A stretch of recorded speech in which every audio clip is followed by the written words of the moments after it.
The lobby was eerily quiet, the kind of silence that feels almost staged, as if the world itself was holding its breath. The automatic doors had just slid shut behind me, sealing me into a space that felt suspended between reality and a dream. My luggage at my side, I felt eyes on me. Yet, the only greeters were two velociraptor robots behind the check-in desk, their plastic scales shining under soft lights. Their presence was both unsettling and magnetic, drawing me forward with a mix of curiosity and disbelief. They wore bellhop hats, a detail both absurd and oddly charming. The hats perched atop their reptilian heads, a playful nod to tradition in a setting that was anything but traditional. One blinked its mechanical eyes, and a synthesized voice chirped, "Welcome, please state your name." The sound was crisp, almost cheerful, echoing slightly in the empty lobby. I leaned in, half expecting a breath before remembering, it's just a machine. Yet, for a moment, I found myself searching for a spark of life behind those glassy eyes, as if the line between fiction and reality had blurred. This was my introduction to a Japan where fantasy and function collide. Here, the future isn't just imagined, it's engineered, programmed, and waiting to greet you at the door. The dinosaur wasn't just a gimmick, it was a statement. The future had arrived, and it had a sense of humor. It was as if the hotel was daring me to let go of my expectations and embrace the unexpected. In that automated lobby, I felt a spark of wonder that would define my journey. The surreal encounter set the tone for what would become a series of delightful surprises, each more imaginative than the last. Japan blends efficiency and imagination in ways that surprise at every turn. From vending machines that serve hot meals to toilets with more buttons than a spaceship, innovation is everywhere, woven seamlessly into the fabric of daily life. Here, technology isn't cold or impersonal, it's playful, woven into daily life with a wink. I spoke my name, feeling oddly formal as I addressed a dinosaur in a bellhop hat. The raptor's head whirred, a screen lit up, and my reservation appeared. The process was so smooth, it felt like magic, except the magic was all wires, code, and clever design. The process was seamless, efficient, and delightfully bizarre. There was no awkward small talk, no fumbling with paperwork, just a perfectly choreographed dance between human and machine. As I collected my keycard, the raptor blinked again as if to say, "Enjoy your stay." It was a gesture that felt almost personal, a programmed politeness that somehow made me smile. In that moment, I knew this trip would be more than sightseeing, it would be a lesson in possibility. I realized that in Japan, even the most routine experiences could become extraordinary adventures. Japan dares to dream, even in the most mundane places. Whether it's a robot dinosaur at a hotel desk or a singing trash can on a street corner, there's a sense of playfulness that invites you to look closer, to expect the unexpected. The robot dinosaur was my first postcard from a country where the extraordinary is ordinary. It was a reminder that here, the boundaries between the real and the whimsical are meant to be crossed, and I couldn't wait to see what came next. With my keycard in hand and a sense of anticipation in my heart, I stepped out into the night, ready to discover what other wonders Japan had in store for me. The Henna Hotel, literally, the strange hotel, lives up to its name. Here, robots run the show, dinosaurs at the desk, androids in the halls, a robotic arm storing your luggage. Human interaction is minimal by design, an experiment in efficiency and a glimpse of a possible future. Robots in Japan aren't just tools, they're partners, designed to be helpful, cute, and non-threatening. My room opened with facial recognition. A bedside robot, Churi-chan, controlled the lights and answered questions. It was clever, comfortable, and oddly peaceful.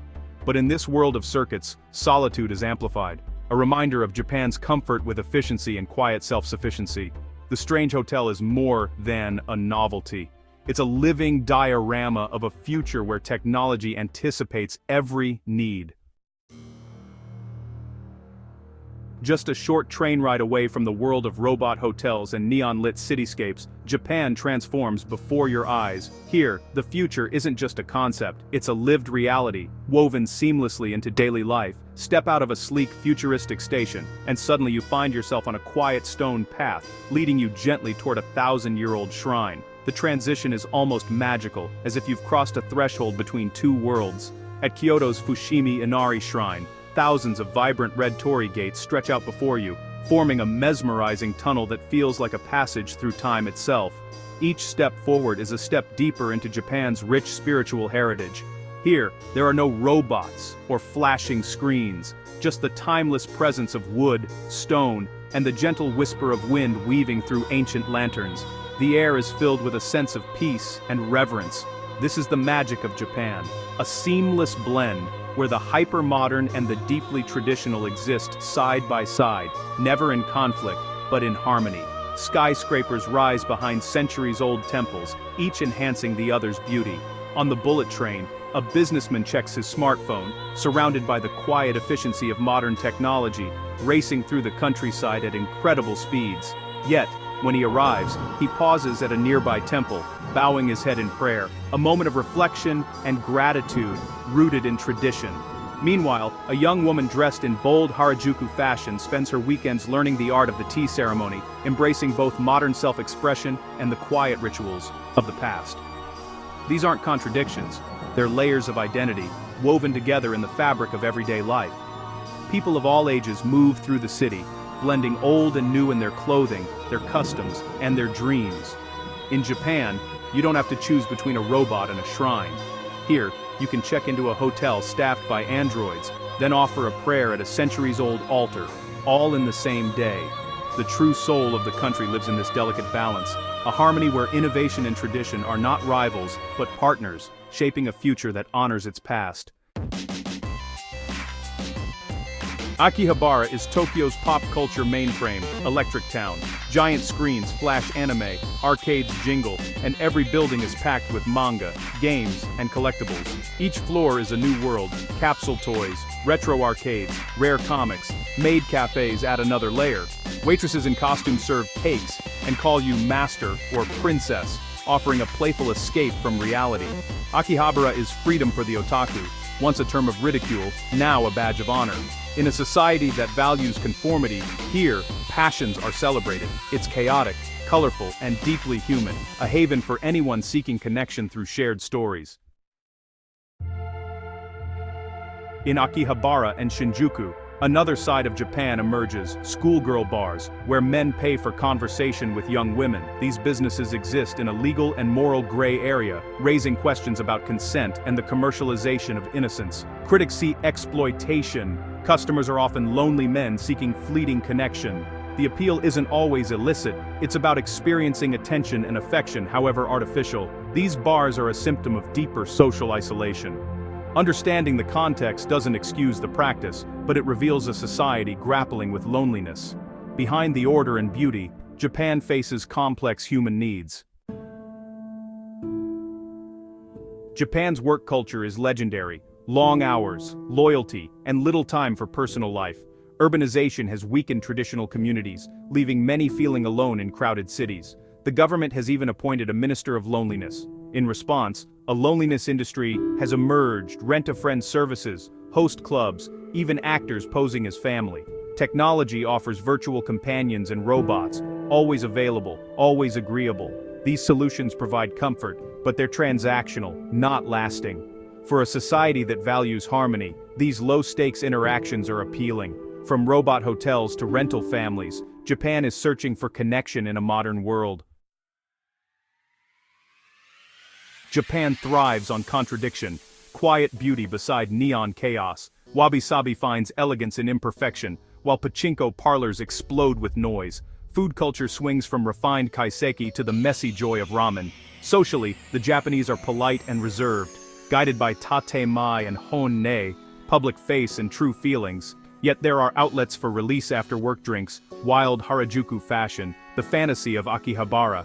This interplay between discipline and freedom is essential. The system endures because it allows for both order and escape. What seems like contradiction is actually balance.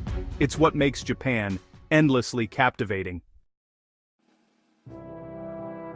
Why does Japan fascinate us? Because it offers a new vision of modernity, where progress and tradition coexist. Every corner holds a surprise, a hidden garden, a vending machine with hot soup, a festival of wild spectacle. Japan never becomes predictable. It constantly challenges assumptions. The emotional connection comes from this difference. It makes us question our own culture and values. Visiting Japan is like seeing your world reflected in a funhouse mirror. It's not always comfortable, but it's always enriching. Japan's allure isn't just temples or tech, it's the ideas it represents. It asks the most fascinating questions about what it means to be human. As my journey drew to a close, I found myself standing above the famous Shibuya crossing, watching the endless flow of people weaving through each other's paths. It struck me as the perfect metaphor for Japan itself, a place where harmony and chaos exist side by side, where order emerges from the bustle, and every individual is part of a larger, beautiful pattern. My mind wandered back to the robot dinosaur greeting guests in a hotel lobby, the hushed serenity of the Arashiyama bamboo grove, the electric energy of a neon-lit arcade, the quiet determination of a solitary salaryman waiting for his train, and the graceful, deliberate movements of a traditional tea ceremony. Each memory felt vivid and unique, a snapshot of a different side of Japan. These moments were like postcards I'd collected along the way, colorful, striking, and memorable. Yet I realized that no single postcard, no matter how beautiful, could ever capture the full story of my experience in Japan. The real Japan, I discovered, lives in the quiet spaces between these highlights, in the empty alleyways at dusk, the gentle hush of a Kyoto street, and the fleeting peaceful moments that often go unnoticed. Japan is a place you don't just see, you feel it. It lingers in your mind and heart long after you've left, shaping your memories and changing your perspective on the world. For those who are curious, Japan offers endless magic and wonder. Every hidden shrine, every unexpected festival, every night beneath blooming cherry blossoms is an invitation to discover something new. So don't just read about Japan or admire it from afar. Go and experience it for yourself. Walk its streets, taste its food, and let its culture surprise you. Greet the robot dinosaur at the Henna Hotel, and let yourself marvel at the unexpected. Seek out your own hidden temple, tucked away in a quiet forest, and feel the sense of discovery that comes with it. Allow Japan to surprise you, to challenge your expectations, and to open your eyes to new possibilities. Because Japan is not just a destination on a map, it's a living, breathing experience that will stay with you, changing how you see the world and yourself long after your journey ends.